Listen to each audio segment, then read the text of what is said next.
Thank you for coming to watch Dr. Smith's video today. We encourage you to hit the subscribe button and the alert button. That way you can get notifications when he uploads a new video. Thank you for coming today. So we hope you take the time to hear and think about, and if you have a book, read in the book about the concept and the topics that we talk about. They have a lasting effect. The intent is not necessarily to treat pain, but to make permanent, long-term correction with your whole family and your friends. Thank you. Make sure you subscribe and hit the alert button. Have a good day. Have a good day. So today we're going to talk about back and joint injuries.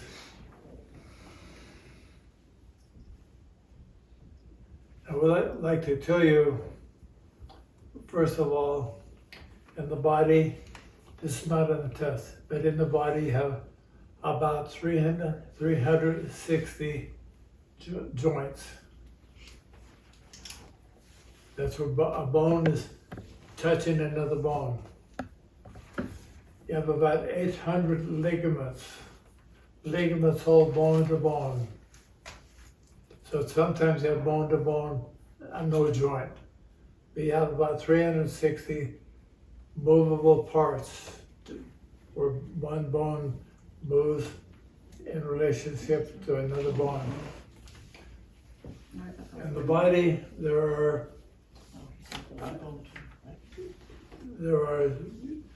miniature, I'm going to call it GPS units. You all know what that is, right? Anybody not know what a GPS is? Okay, you all do. They're called, the medical word, the fancy word is proprioceptive nerve endings. So instead of GPS, P, proprioceptive, N, nerve, E endings. Proprioceptive nerve endings. They're in all joints. They're in your muscles, where your muscles attach to the tendons. You have them scattered throughout the skin, so the body can sense, determine, feel, motion. They're motion detectors. I love them. I have one in my garage. When I open my garage door, my light comes on. I have one going down the stairs. When you walk in front of the stairs, boom, the light goes on. I have one in the pantry. You open the door to go in the pantry, boom, the light comes on. Motion sensor. Your body has them all over. And they're programmed.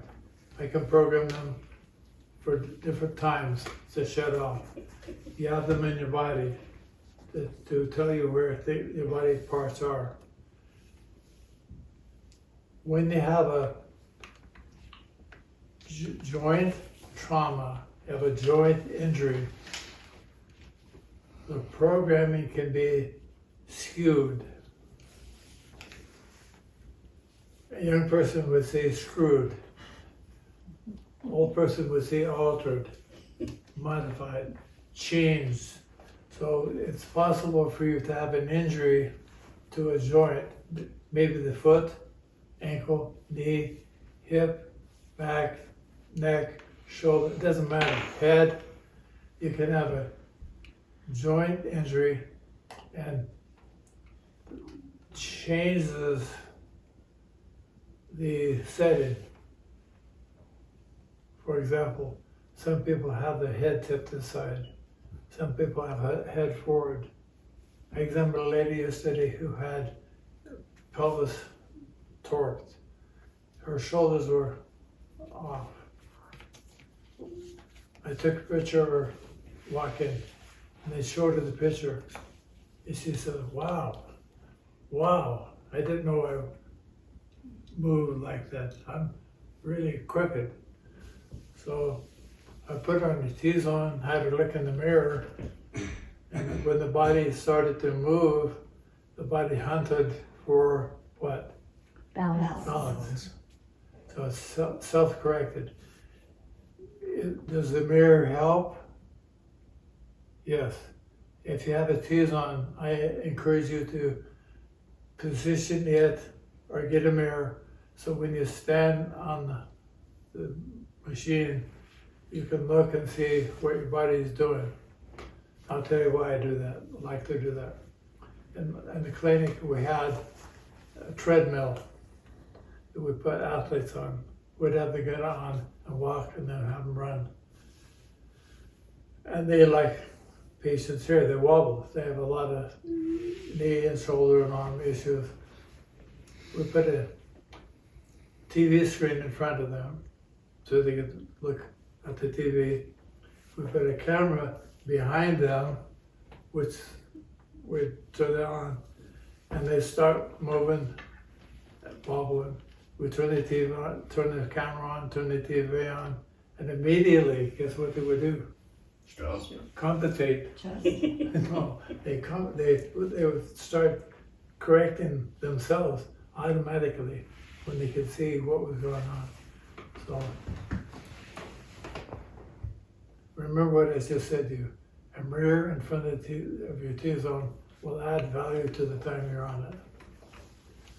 Because we all have had some kind of joint injury. I'm going to pass the test around to save some time. Thanks. When we have an injury, I like to separate them into two types. Macro, M-A-C-R-O, macro. When I think of macro, I think of Mack truck, you know, a big truck. Boom. Micro, I think of microscope, something that's very small. Both do damage. The macro may kill you.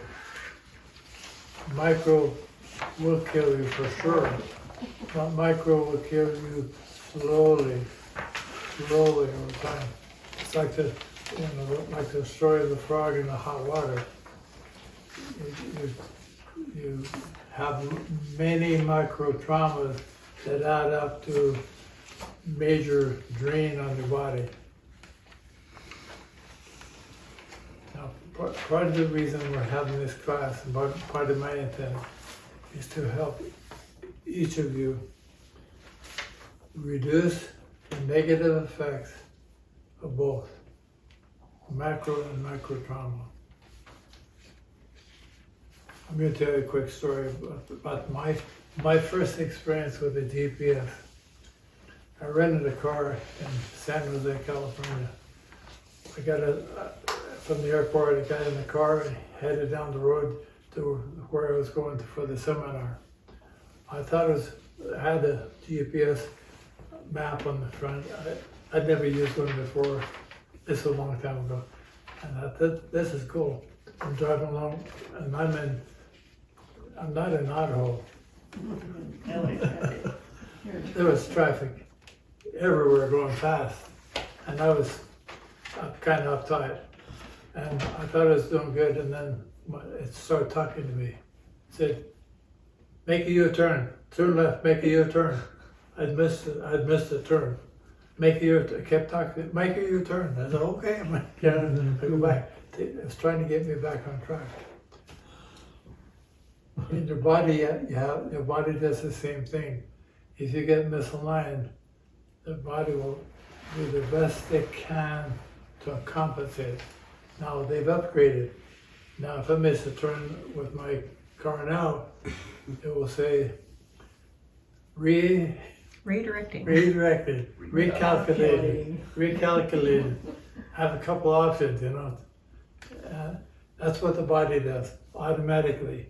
So you have all those built-in systems, and you have a GPS unit in every joint, and around it, even more than the joints, you have them on the muscles, you have them in the skin, so you can your body knows where it is. What does your body like? Where does it like to be? Balance. Balance. Home, balance. Right back where within the divine design. So when you think of what should it look like, think of the design of God. Symmetrical, balanced, radiant with lots of energy. That's the goal of the body. Let's talk first about micro trauma in a joint. Common things that may happen to you. We'll talk about mostly joints. If you stub your toe, if you jam your finger, you traumatize a joint. I'll use a ball, for example. If you get hit with a ball on the end, or you hit your toe, you have compressive forces. If it's an accordion, it would go like inward, shorter. So what do? You counter stress. Let me explain that to you.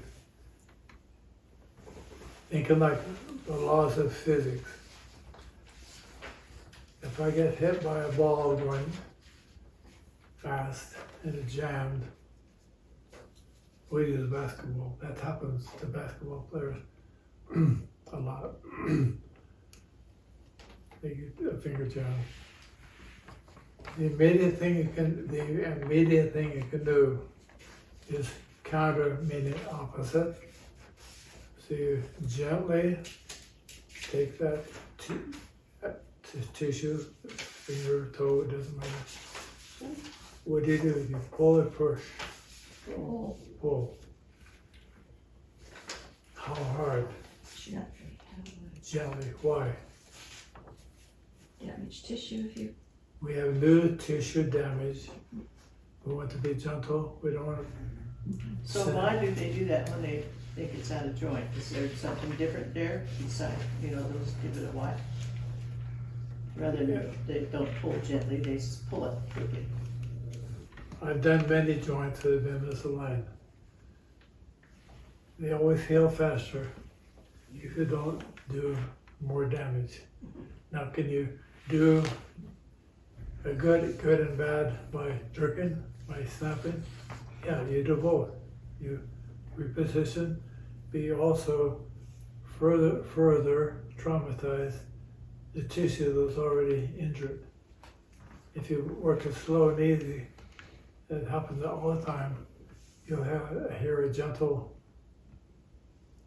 snap, not a pop, not loud, just a gentle repositioning. Happens to shoulders, elbows, knees, feet. So that's what you do. What about temperature? On a new injury, we'll talk the first 24 hours. The first 24 hours, Right. you can use cold, not ice. Why not ice? The prime trauma. Because the tissue's already damaged. We don't put 32-degree temperature on 98.6 tissue that's been injured and expect it to do good. Cold, not ice, cold. How cold is cold? You can use tap water with a little bit of ice 32 and degrees. washcloth, so you get some insulation to cool and spread. Water helps distribute the volume more evenly. Dry cold, like a dry ice pack, in my opinion, is damaging. Now, the good news is you have pain receptors along with the position receptors. You have temperature receptors and cold overrides. Cold will override the pain sensors. So it feels better. But you can have it feel better and do further damage. After 24 hours, then think of a sandwich. Warm, not hot, warm. How warm? Good and warm. Not quite hot, but almost hot. 5 to 7 minutes. Then cool, 5 to 7 minutes. The warm. If you hurt your neck, your back, you can do that in the shower. Play with this, the tops. After 48 hours, warm. Temperature enhances recovery. You can't force it, you can enhance it. Did you say after 24 hours? It was warm. 7 Warm, hours. cold, alternates. How After much? 48. After 48. Okay, first 24, Right. cold. 24 to 48, sandwich. Over 48, 72, warm. Now, chronic pain on the joint. Often people use heat. They say things like, oh man, I slept on a hotbed. It felt so good. Well, guess what?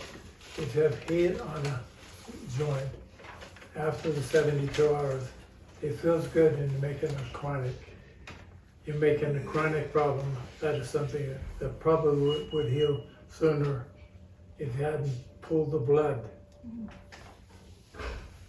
If you use a hot pad, so let's say that you have a sore neck or back or shoulder, you go to bed, you have a lot of pain, you turn your pad on medium, and buy a pad that will shut off automatically within 20 minutes. Don't leave it on all night, that's very bad. For you, some people like to use rice or whatever, in a bag and put it in the microwave. Usually I think that gets too hot. I prefer pad, that's my opinion. Well, you can control that. The microwave, you can control how hot your rice pad gets. So if you just get it really warm but not hot. I don't know anything about a microwave. Oh, that's right. I don't know how to use a microwave. That's okay. That's good news. Warm it up, don't make it hot. Don't make it hot. Why? Cools the blood. The tissue's already damaged. You don't want to burn it. It's already weak. It's already suffering. You burn it and make it worse. So if we have like chronic, like the joint pain just never goes away, it's not necessarily from, it's probably from an injury just because of, but we didn't have an incident of a stub toe or a jam finger. We're just overcompensating for just life. Then what do we do for chronic as far as like warm, cold, or do we do any of that? Okay, that's a good question.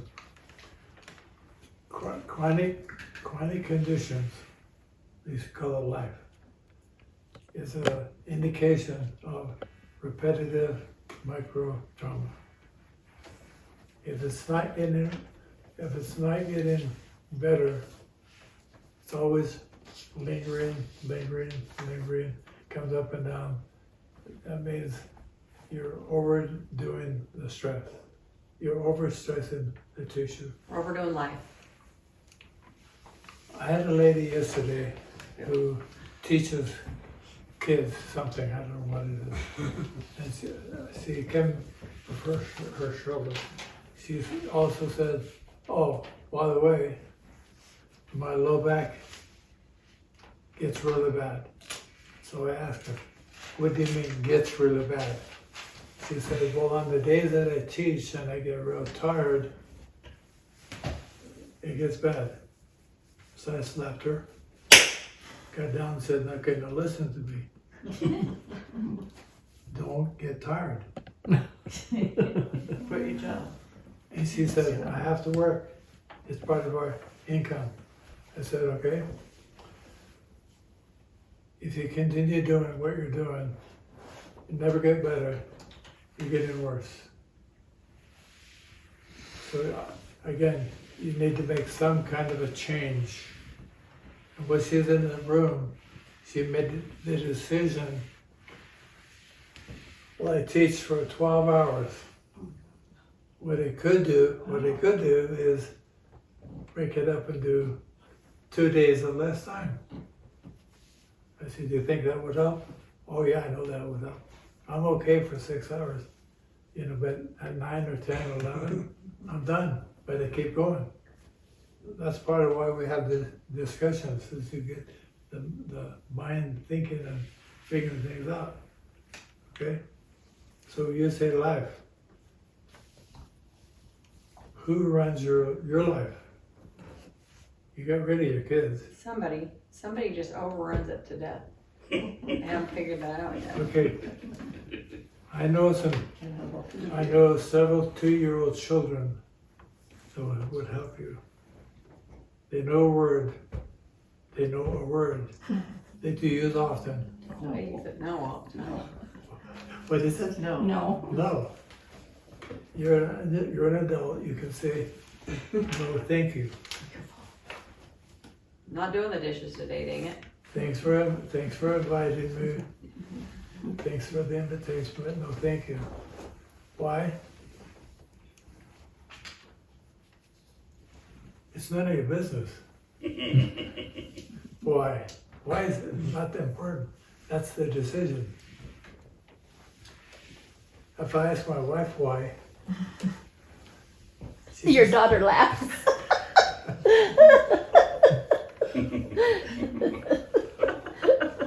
when I used to ask my mother why, she would always say, because I said so. That's all you need to know. You have to go back to your wife. Inquiring minds want to know what she says. What? Inquiring minds want to know what your wife says when you say why. We never argue. We don't fight. We don't She's argue. always right, huh? Yes. Taking me a long time to learn that. She's the queen. Well, that's the advice I give to any young person when they Happy get married. wife, happy life. If my mate happy, nobody's happy. No, women should be honored and admired for who they are, where they are. Even if they're bad, even if they give you a bad time. Same with husbands. None of us are Balanced all the time. ideal. None of us are ideal. So the way I look at it is, look, I have my weaknesses, you have yours. I'll forgive you of all your imperfections. You forgive me, we'll get along great. Nice. And that's the bottom line of the whole plan, is to get along with everybody. Okay, let's go to the test. No. Macro, I need to say something about macro trauma. And the answers to these questions are variable on number 2. Number 1, what's the answer to number 1? Choose which is more often. Micro. You call it life. We have micro trauma chemically. It's coming up. We're gonna have Halloween. There'll be a lot of micro trauma.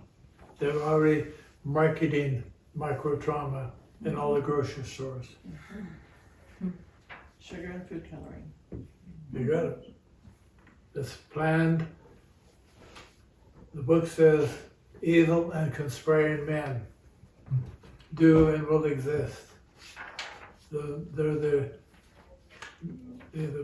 manufacturers, the merchants, the marketers that are doing things to destroy your physical body so that you cannot function at the level that you want to, physically or mentally or spiritually, and it's working good. They're winning. They're winning.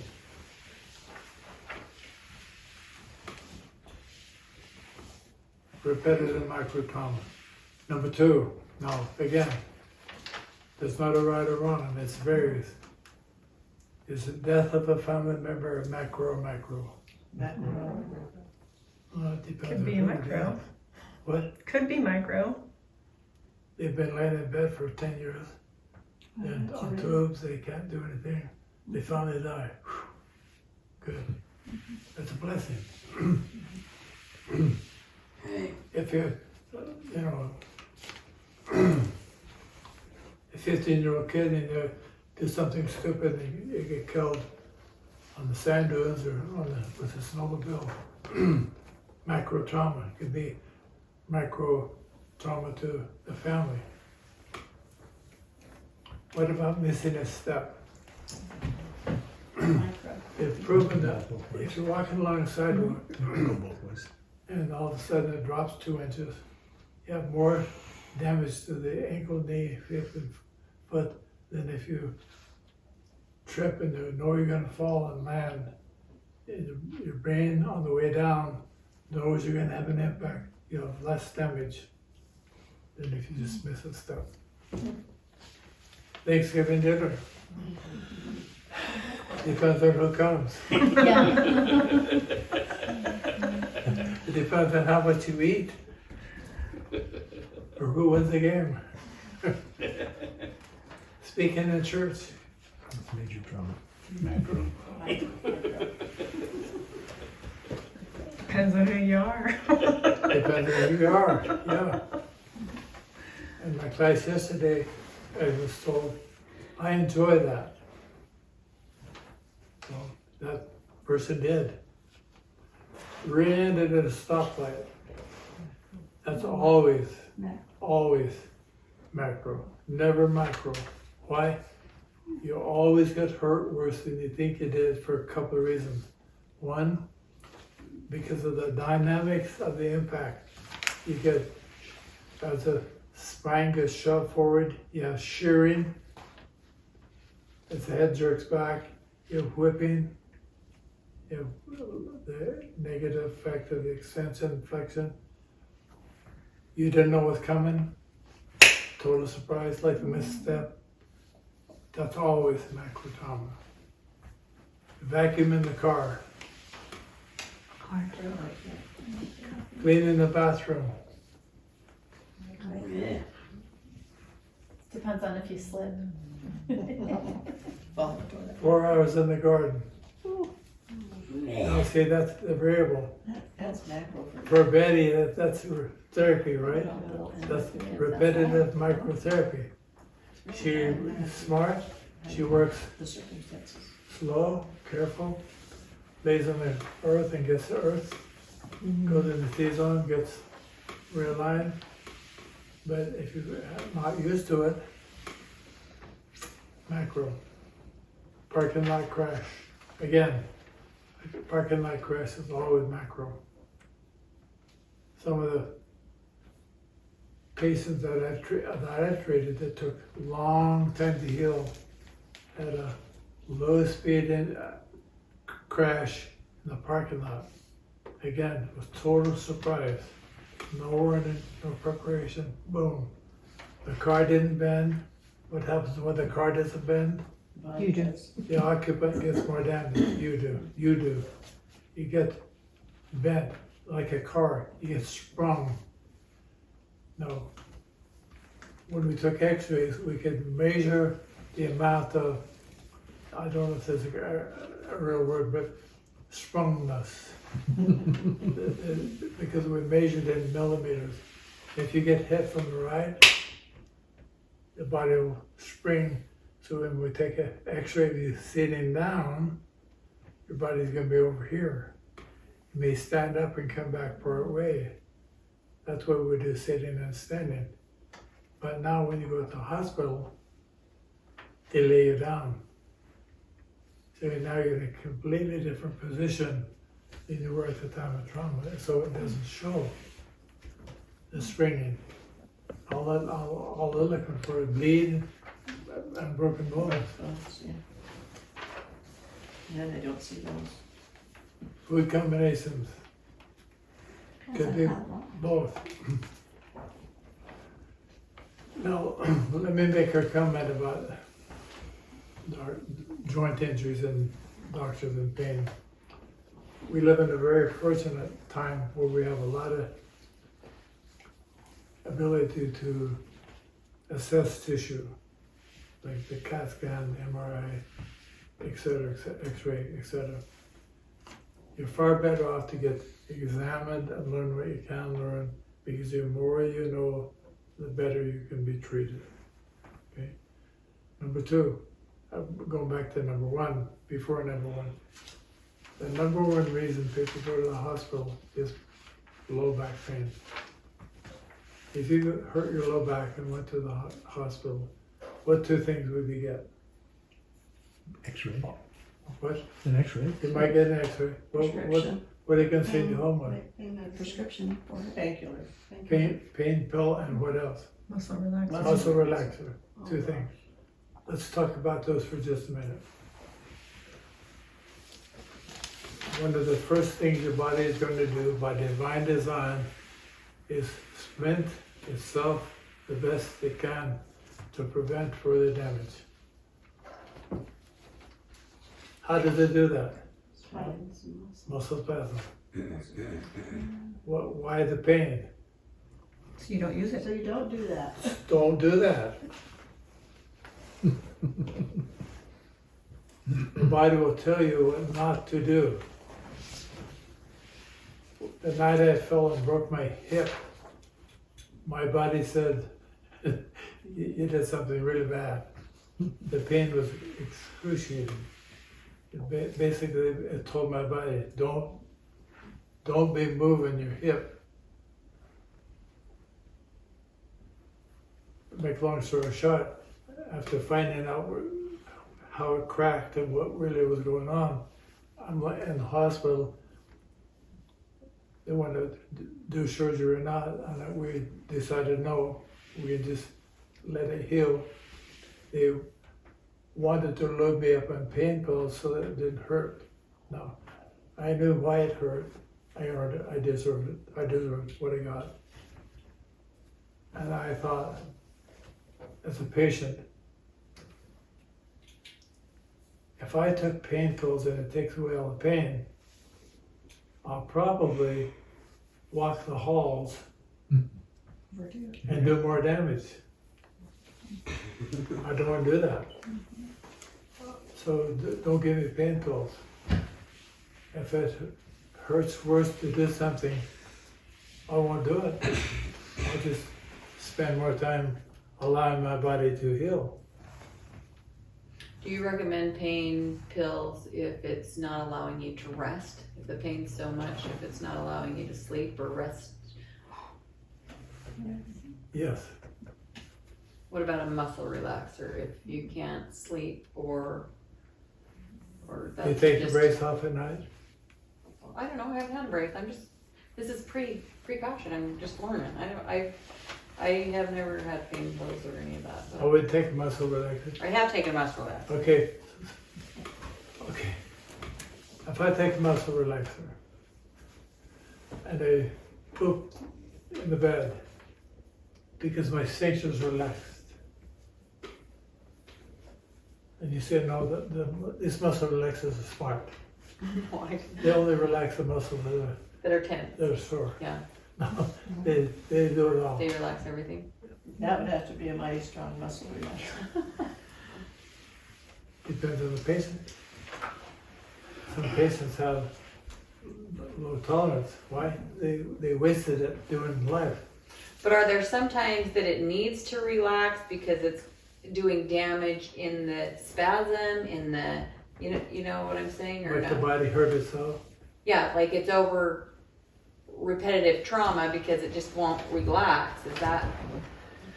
I got a scary I story. mean, I don't know. about muscle relaxers. I'm just saying. I'm just asking. I mean, I certainly hope it doesn't ever happen to me, but I just was wondering if this can give you, like, if it won't ever just relax to breathe. My will opinion it? is that, as a general rule, probably 98% of the time, the answer would be don't take it.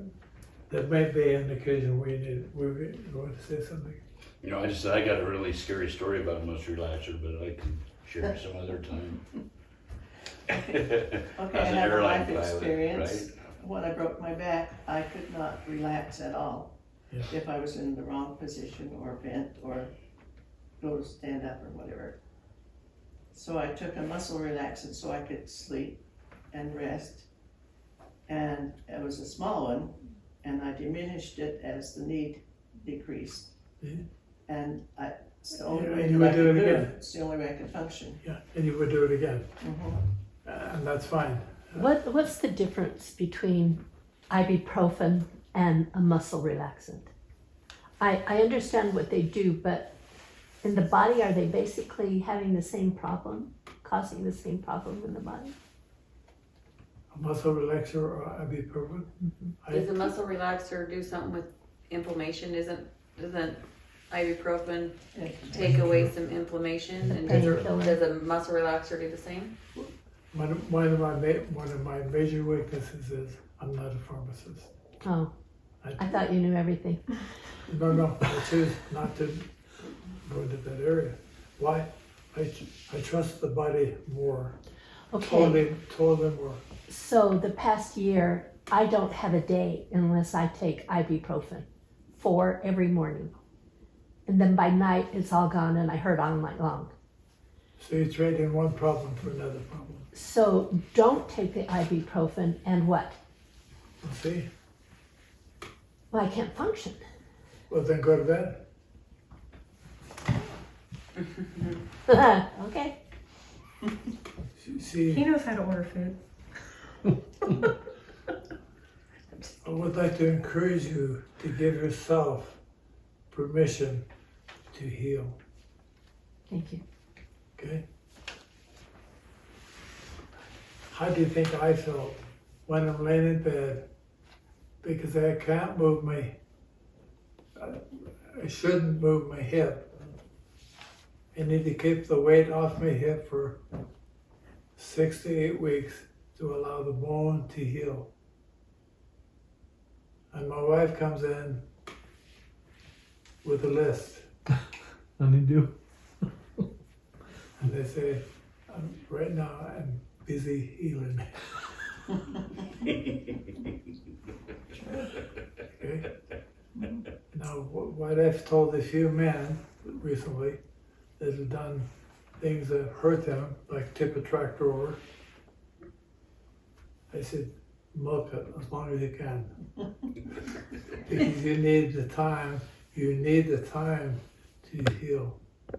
If you don't heal now, life will be shorter and more miserable. So your problem is you've abused and pushed and you've traded one problem for another problem. So pain makes life miserable, but people usually don't die from pain. They die from organ failure. Let's go on, I talk too much. Number 3. Most low back injuries are due to repetitive improper posture. True. Once a joint is damaged and has arthritis, it will never recover. False. All tissue can recover with repetitive microtherapy. 5. The concept of counter-stressing always is helpful. It reduces potential damages and reduces healing time. True.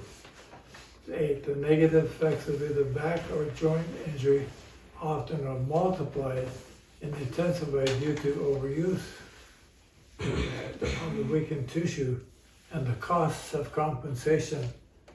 True. Now, when the body is compensated for a joint misalignment, if you think like an energy accountant of the body, the brain says, okay, I have so many units of energy.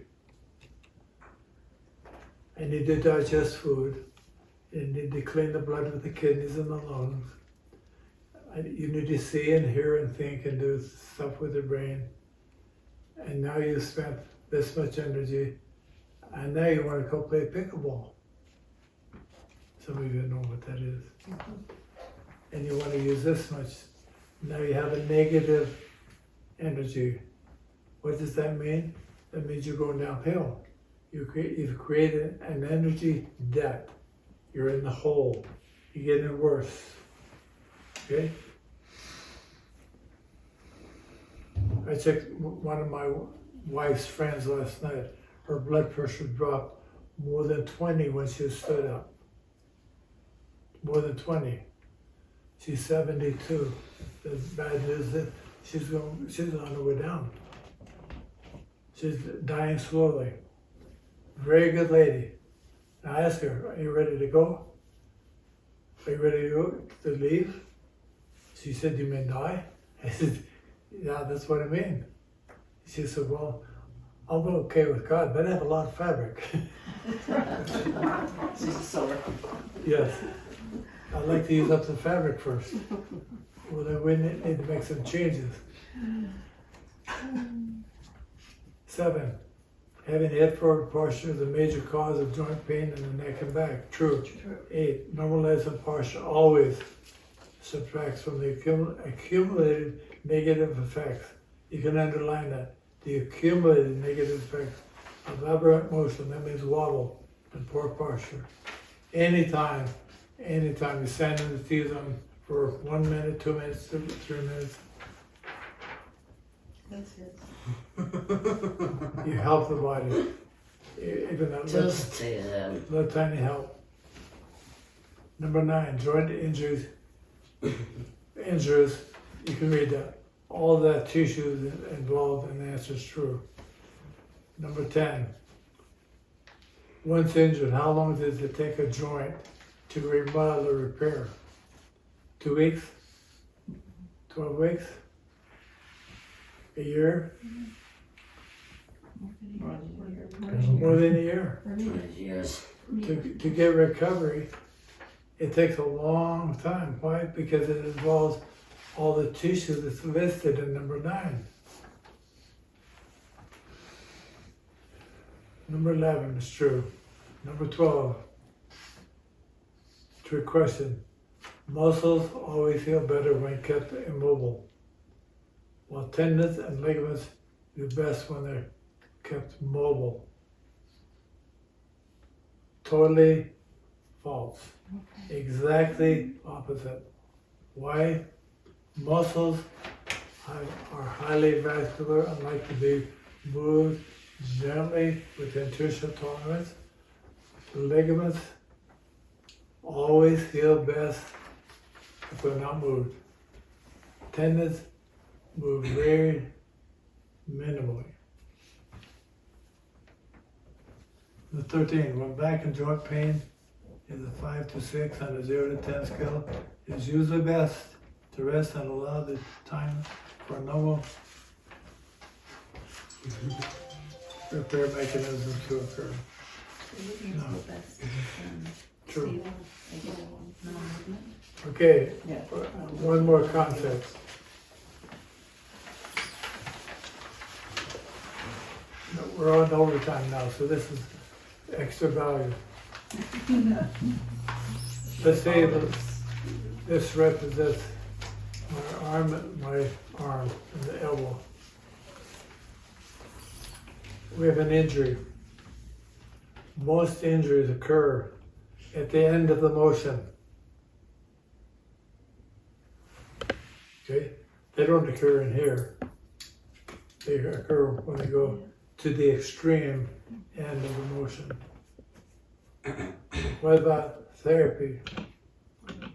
When you do therapy on, we call it a motor unit, which involves both bones, the joint, the nerves, the blood flow, all the stuff, the ligaments, the tendons.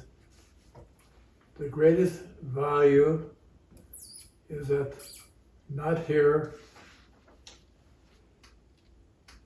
The greatest value, not here. The greatest value is at the end of the motion. We call it the 80-20 rule. 20% of the value is here. 40% of the value is here. The other 40% of the value is here on the other end. You want to do it fast or slow? Slow. Why slow? Because it, We're retraining new tissue. We're retraining new tissue.